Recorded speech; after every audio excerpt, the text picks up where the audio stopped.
let's talk about goal setting. So historically, I am not a great goal setter. And I don't know if that's like a trauma response or what it is, but I just tend to not forward think that much. But as a business owner, that does not work well.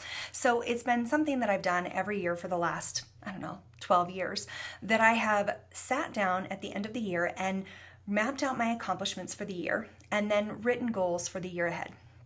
And I would be lying if I said that every year I accomplished them beautifully. In fact, most years I would write like 25 things. And then at the end of the year, when I would check to see if I had accomplished them or not, oftentimes I hadn't.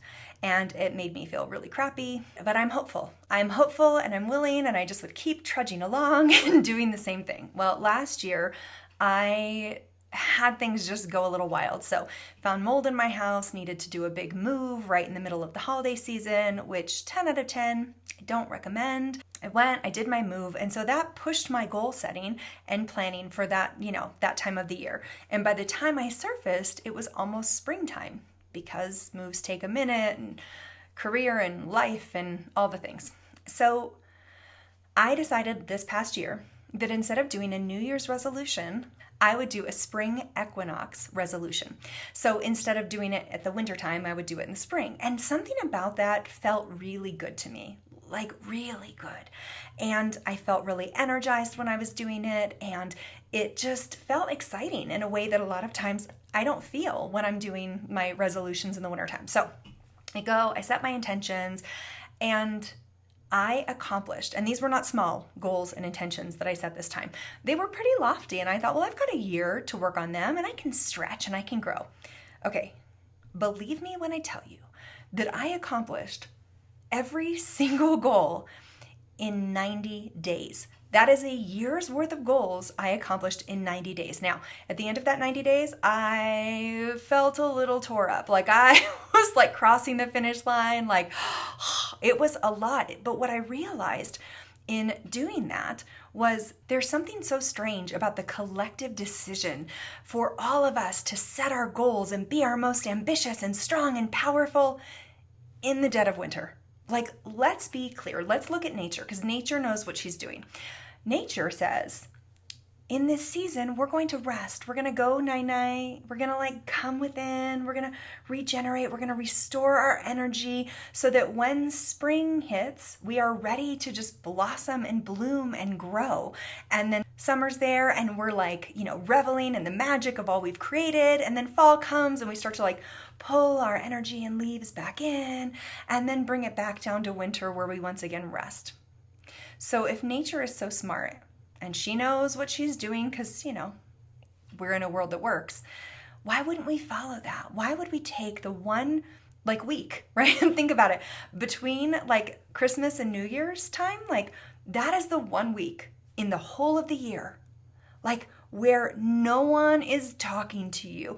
We get fewer emails then than almost any other time. People are off, they are chilling, they're quiet. Not everybody's off, I know, but most of the world is a little bit more dormant. And so why in the middle of this dormancy do we feel the need to be our most, productive self? So while we're in the middle of this wonderful winter that's holding us and giving us space to recharge and get, nourished up for the growth ahead, okay, I'm just going to say, let's just not set New Year's resolutions.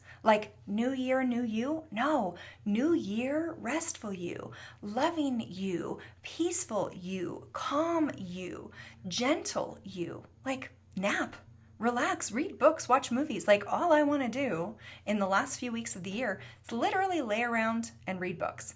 And other than work, that's kind of what I want to do. Why do I also think that I need to start eating a certain way and working out like crazy and doing all this and this and this after we have just run a marathon of what, December usually is for a lot of us, which is getting all this stuff done and buying gifts and running around and doing fun things. And what if we just took a step back and relaxed and allowed our goal setting and allowed our fresh start to align with nature and be at a time where nature is really saying, yes, this is the time for us to wake up. This is the time for us to start to generate this energy and produce and just be in that magical power of creation and activity. What if you just let yourself enjoy the winter and didn't think of it as a fresh start? Just because it's a new year does not mean that you need to be someone different than you are. You are perfect. You don't need to change. One of the things that I say to a lot of clients is, what if you're right? And I mean that with your clutter. What if you're right? Like, what if the way that you do things is right? And what if your systems are there and we just need to complete them or continue them? But I also mean you as a whole, as a being. What if you are right? What if there's nothing wrong with you that needs to be changed this January 1st? What if there's nothing wrong with you that needs to be morphed inside out? What if your body's where she needs to be right now? What if your finances are where they need to be right now? Like, yes, we can want to grow, but it's okay to also just be where we are and not give in to the societal pressure to constantly be changing and growing and hustling and doing. You are perfect as you are. And yes, I know you're going to want to continue to evolve. And yes, I know you're going to want to get organized and take care of your body and expand your finances. I know that. But I also know that the best place for you to act from is a place of wholeness, of you knowing that you are enough. You are enough exactly as you are. And when you do things, making more money, working on your body, organizing your house, working on your career, when you come at those goals from a place of wholeness and a place of having rested, you are a force to be reckoned with. So if this is for you, and if it's not for you, if this is not for you, no problem. Go do your thing. I cheer you on, my friend. But if this is resonating with you, I wholly support you taking time to have a winter, to rest, to go within, to get calm, to get peaceful, to set the hustle on a shelf for a little bit.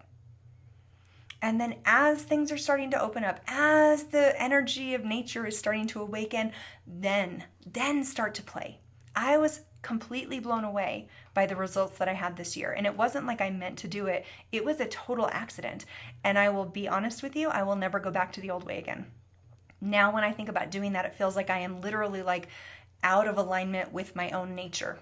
And you might always be a January 1st goal setter. You might also be someone who sets goals on your birthday.